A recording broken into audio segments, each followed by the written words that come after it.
السلام عليكم، جايبكم اليوم تحدي الليمون الحامض مع ولد عمي خطاب. ايوه، ولا تنسوا اللايك وتشتركوا بالقناة ومشاهدة ممتعة.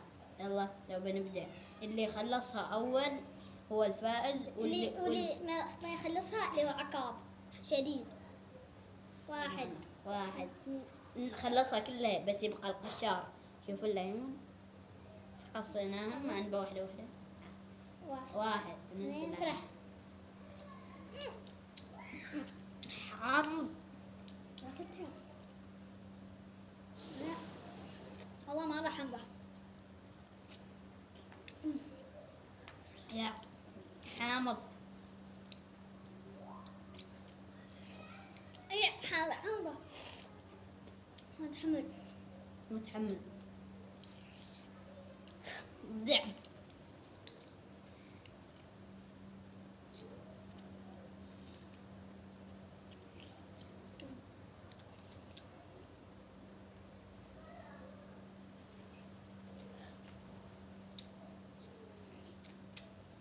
ما تخلص الليمونة، ما تخلص. أنا قريب أخلصها. شوفوا شوفوا خدنا قريب.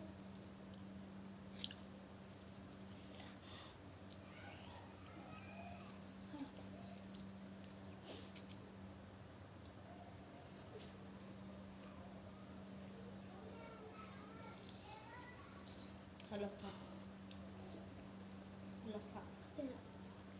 أنا الأول. أقام ما أسدد أسوي له سهل عشان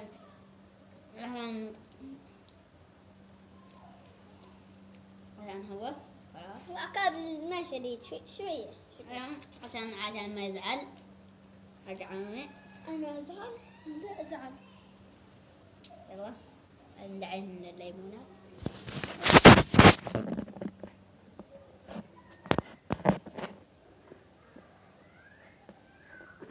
يلا الحين بسوي العقاب الشديد. عقاب تنزل الدرجة.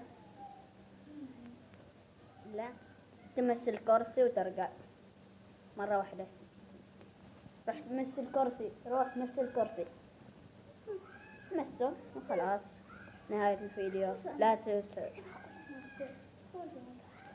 لا تنسوا انك تسوي لايك وتشتركوا بالقناة.